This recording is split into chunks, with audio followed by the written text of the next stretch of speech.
I think that what I'm looking for from the audience, or what I hope I generate, or what we generate in the audience, is moments of, yeah, I thought the same thing too, or I didn't think of films that way.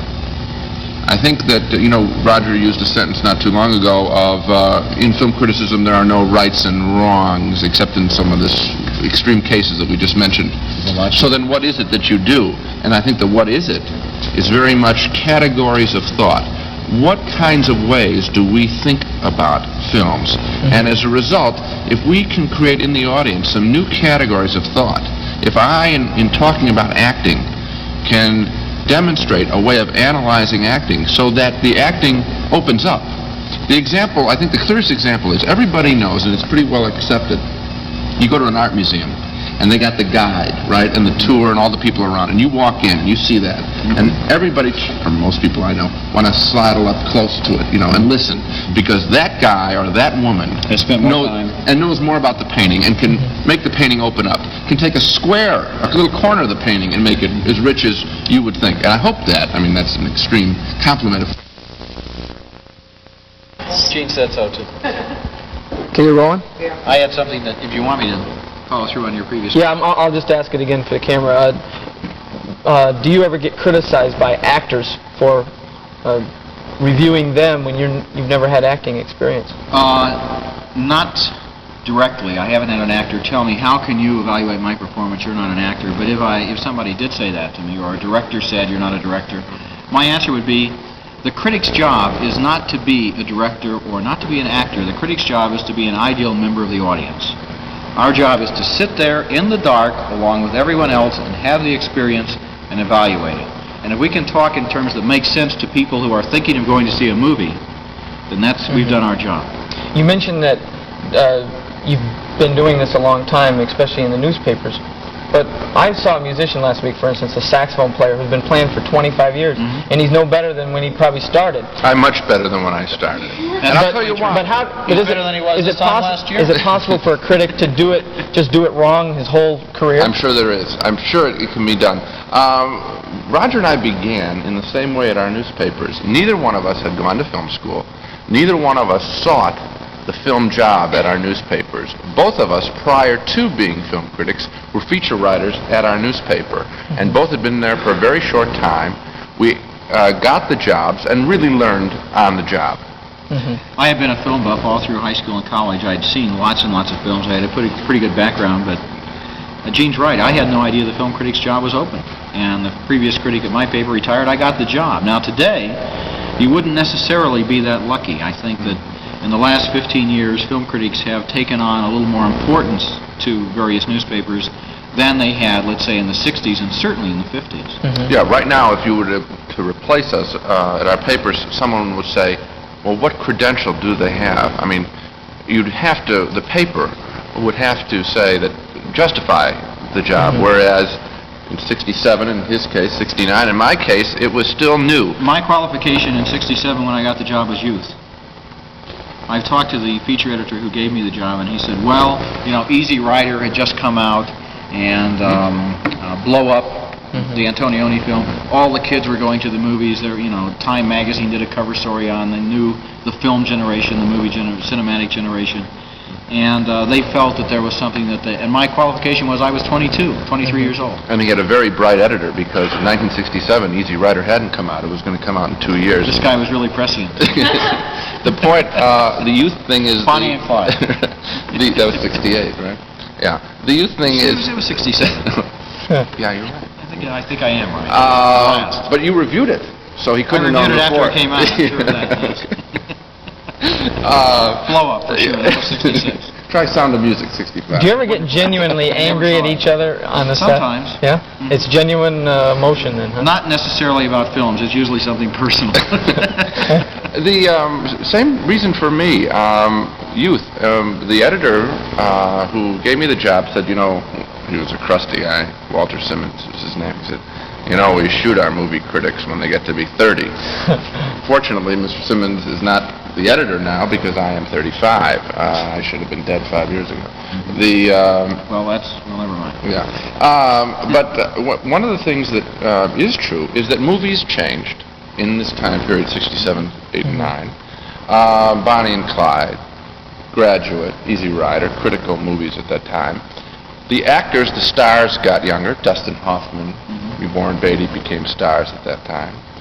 The producers got younger, directors got younger, and even the critics. And the auteur theory took over in Hollywood. So every facet of the movie business changed in the late 60s. That was a very exciting time. I sometimes think, well, maybe it was because I was just starting out and these films were coming like revelations to me. But if I look objectively at the films that came out in 67, 68, 69, and 70, and then look at 77, 78, 79, and 80, the late 60s were a very exciting time for the movies. And the key people who are still around today are people that we started hearing about then. Yeah, one of the first films Jack Nicholson. One of the first films I reviewed. I took over in September of '69, and it was Coppola's film, Rain People. The Rain People. You know, I mean, it was wonderful. It was his third film. He'd made Finian's Rainbow. And You're a Big Boy Now. Yeah. Now, how would you estimate how many films you've seen? Probably thousands? Right. Well, of course, we see a lot of films in film festivals that we never review, or that never open commercially and are not, therefore, reviewed. So I probably see 400 to 500 films a year, in whole or in part. Now, if I'm going to review it, generally speaking, I see the whole film, or if not, I say that I didn't. When you go to someplace like the Cannes Film Festival, they have a rule over at Cannes: if nothing has happened in the first reel, nothing is going to happen. So you leave. Sometimes you miss a masterpiece, and you have to go back and see it again when it opens commercially. That's what they say here in town about a comic. If you don't like their first 60 seconds. Forget it. I want to clarify this because this is what you are saying to me. You mean you don't see them all the way through all of the films that you review? If I review a film, I see it all the way through. Okay. I'm talking about. I thought the question was how many films do you see? And there's a second part I would not review a film that I hadn't seen all the way through. Unless it's something where, after they're eating the third human heart, you walk out and you say, I did that. After the third human heart, I left. I did. Or as Roddy would put it, the scribes ankled. Yeah. I left out of seeing... Dr. Butcher, M.D. Thank M.D. you. stands for medical deviant. After you've seen... He's a rapist, a sadist, and a murderer, and he makes house calls. What was interesting about that film is that he did not make house calls. Oh, really? No, it was an weird island. Yeah, it was an island kind of film, and they just did a total ad campaign taking advantage of, this is interesting, a presumption of the audience's interest in watching a film about a rapist. But it was not that. It was about a voodoo cannibalistic cult. It was real sick. It's really strange when you get to be... Here we are in our 30s, and we're sitting here. We're experts on these films. If you want to know more about I Spit on Your Grave or Dr. Butcher, M.D., Schizoid Maniac, we can tell you all about them. But my second part to that first question was, since you've seen so many films and you're constantly seeing films, do you feel you're desensitized to them so much that you fail to appreciate some things that a mass audience might... Here's an example. We're not desensitized. I think we're sensitized because... I told you that in Tattoo, which, by the way, going in, I could have had the preconception that it was going to be a lousy picture. It hadn't been picked up for distribution for over a year. It was being sold with a supposedly sexist ad campaign. And it was campaign. playing in 3 or 4 really crummy theaters. And I saw half of it. In effect, we agreed that we both liked half of it. So I think we're sensitized, not desensitized. But I mean, that is my job when I walk in. In terms of like... Well, there's a degree in which what you're saying has some validity to it. After you have seen 500 car chases, it takes a good one to interest you. But that's true also of anyone going to the movies, because even if they don't see 200 or 300 movies a year, they watch television. Sure. And television consists almost entirely of high points. You know, cops breaking down the door, the SWAT team moves in, high-speed chase on the freeway. It's all high points. A climax before the commercial, you know. Right before the... But isn't it that same feeling like I see a lot of shows here in town, the strip reviews, and the showgirls, you can tell by their fake smiles that they're bored to death with this, but they have to do it. It's their job. Do you get bored just having to see a film? I get bored once in a while. Well, I get bored by a bad film. Just when you're thinking, you know, if I have to go see another movie this month, though, you see something like On Golden Pond or Gates of Heaven. you know, which is one of the pictures that we both liked this year. Not Heaven's Gate, the Christopherson Right. film. Gates of Heaven. It's a picture. It's a documentary about dog cemeteries in California, and it is brilliant. I even had an interesting experience with a film playing here, Heartland. We had done an independent, a show on independent feature films made outside of the Hollywood system. We did that last year, and I had to see 4 films in a day prior to doing that show. We'd both been on vacation and came back and did that show. And in a discussion, we weren't doing yeses and nos, it was just more of a discussion kind of a show, in trends of the thing. I gave a mixed review to Heartland. It then opened commercially in Chicago, and we reviewed it on a regular review show, and I liked it. Now, I was obviously beat that day, because that's a good film, and it works in many ways, and I was not trapped by what I had said before, and I was surprised by what I saw, and again I went in with lower expectations, having seen the film, I thought. I didn't see that film the first time. I did see it this time. If both of you see a film that really knocks you out, do you go back and see it several times more to get more out of it? If it really does, yes, I would like to. I teach a film class at the University of Chicago, and I like to teach those kinds of films with a stop-action projector. Look at them very carefully. Take 8 or 9 hours to go through a film. That's the exceptional film. Usually, before we review the film, we only have a chance to see it once.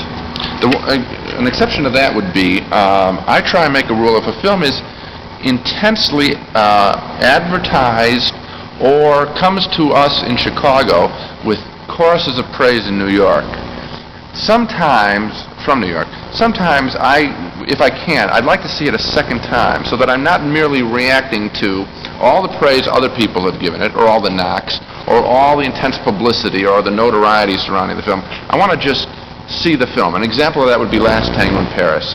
That got an incredible review from Pauline Kael in the New Yorker before it opened, and it wasn't going to open in Chicago for a while. I ended up seeing the film 3 times. I just wanted to see the film for what was on the screen, rather than be reacting to or against what she had said. I sometimes feel it's an advantage for both of us that we are based in Chicago. We live in Chicago, we work in Chicago. We are both familiar with the New York film critic scene. We go to New York several times during the year, and we know all of those people. And I certainly admire a lot of the New York film critics very much, but I do feel that some of them are certainly writing for each other. There's a little coterie, and I don't want to mention any names, but let's say, for example, John Simon walks out of the theater and says, "This movie is utterly worthless." Everybody else is now going to, and of course in New York they do make statements like that out loud. They talk back to the screen and so forth. Other people are now going to think, well, gee, if I go out on a limb now and say I kind of liked it, it's going to make me look like a dunce because everybody else says it's garbage, or everybody else is likely to say it's garbage, and so you get a bandwagon effect. Now the great critics and the good critics stand apart from that, and certainly I admire people like Pauline Kael and Vincent Canby and Richard Corliss, and for that matter John Simon. But on the other hand, all of these people you see quoted in the ads all the time seem to sometimes almost be reviewing for the ads. Yeah, we see remarks, the greatest film of the year in February. Yeah, you have to make a list. How many of the greatest films of the year are they going to see by the time December finally comes? Yeah, or the most profound film I've ever seen in my experience. I mean, as a moviegoer, You Will Be Touched, or a play of words off the title. These are strange sentences that if you're a writer, you just wouldn't want to use them. They're so easy to use that you would, if you have any sort of self-respect, you wouldn't want to use that. Someone that's used a lot, like Rex Reed in the film ads, do they lose their credibility because they do so much of that? You don't have any control over who's quoting you in the ads. I feel that, as a general rule, it's unethical to do what some critics do, and that is to give a quote to the studio before your review has appeared. I agree. So that it's opening day, or it's the Sunday before opening day. I agree. This is and the ad is in the paper, and it already says, a masterpiece, a knockout. I was wiped out by it. Joe Blow, the Daily Blat, right? And you think, well, gee, this is funny. Joe's review is going to appear on Friday. How does the studio know that he thought it was so great? And the answer is because he told them, so that he could get his Sometimes they will call you. I've heard this that they do. They will say, can you give us a quote? We know you like the picture, and we want to help it.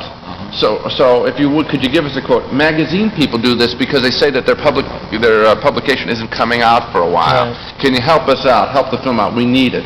And suddenly you see these magazine quotes. And I think that's those are people in the business of self-promotion rather than in the business of film reviewing. I've been told that I'm a hard critic to excerpt, because and I take that as sort of a compliment, because I am not thinking about what will be excerpted. I am trying to describe what I felt when I saw the film. I am not thinking of knockout or celebration is one. You know, these kinds of things. I mean, I hope I don't do those sentences.